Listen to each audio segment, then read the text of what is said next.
Vous écoutez Histoire en héritage, le podcast des généalogistes successoraux de Couto-Rohrig. Épisode 11, Double peine, par Alexandre Jean. Je suis contacté un jour par un notaire du Grand Est de la France qui me dit « Alexandre, j'ai un dossier très particulier à vous soumettre ». Il s'agit de la succession d'Henri. Henri, il est né dans les années 40. Il est parti suivre sa famille, vivre en Angleterre, et là-bas, il rencontre Barbara. Barbara est une jeune femme, 19 ans, lui a 20 ans. Ce sont les usages de l'époque, ils se marient quasi immédiatement. Elle, Barbara, a un vrai désir d'enfant. Elle lui en parle assez régulièrement.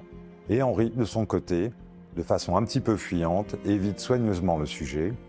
Et un jour où Barbara s'est absentée de la maison, il en profite pour assembler quelques affaires et l'abandonne sur le champ pour traverser la Manche et s'installer en France. Arrivé là-bas, il s'installe et fait sa vie, rencontre une nouvelle dame avec laquelle il s'établit et il se marie à nouveau. Alors il y a une anomalie dans cette histoire puisque il reste marié avec Barbara, par conséquent il ne peut pas se marier une deuxième fois et pourtant c'est ce qui s'est produit. Avec cette deuxième épouse, Henri est un homme violent. On le sait, c'est un homme qui a un certain amour de la boisson, il lève la main facilement et un jour où la tension est maximale, il la bat plus fort encore et l'assassine. Dans cet instant, alors même qu'il est très clairement établi qu'il est coupable de ce crime, il est malgré tout juridiquement considéré comme l'héritier de cette dame. Quelques mois se passent, l'enquête avance, il est traduit devant une cour d'assises et il est condamné à 20 ans de réclusion criminelle. Alors qu'il a 78 ans maintenant, 18 ans de prison, il meurt à son tour.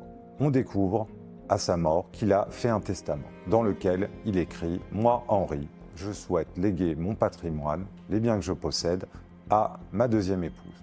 Dans le cas où celle-ci mourrait avant moi, précision assez sinistre, eh bien je souhaiterais que ça revienne au frère de ma deuxième épouse, donc mon beau-frère. » En qualité de généalogiste, on est donc amené à faire un travail double qui est d'aller chercher ce beau-frère, mais également d'aller retrouver Barbara, dont il n'a jamais divorcé et qui par conséquent a des droits dans sa succession. La première personne qu'on retrouve, c'est son beau-frère. Il vit en France, on a son numéro de téléphone, j'appréhende cet appel, je sais qu'il va être tendu et je l'appelle. Dans les premiers instants de la conversation, je sens que j'ai affaire à un homme dont je réveille une douleur extrême. Il monte dans une colère noire et il m'explique que je me mêle de ce qui ne me regarde pas. Ça a été un drame absolu dans la famille qui depuis a complètement explosé.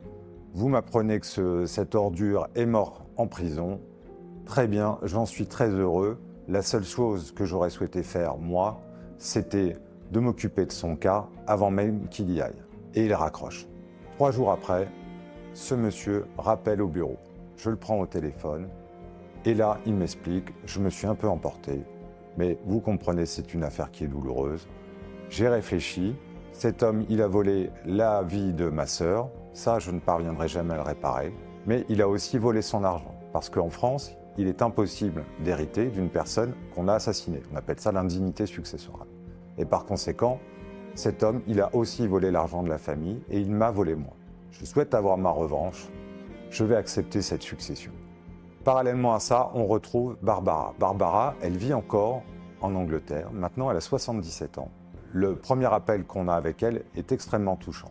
Voilà maintenant 60 ans qu'elle a été abandonnée. Et pourtant, on comprend que cette affaire la touche encore. On a réveillé chez elle de vieilles douleurs. Elle nous explique que j'entends ce que vous me dites, mais c'est très douloureux pour moi d'exhumer cette histoire. Je ne souhaite pas en parler davantage et elle raccroche. Une semaine après, je tente de la rappeler, je l'ai au téléphone et elle m'explique que cet abandon, ça a été le drame de sa vie. Elle a cherché à retrouver Henri, ne l'a jamais retrouvé, a essayé de lui adresser des courriers.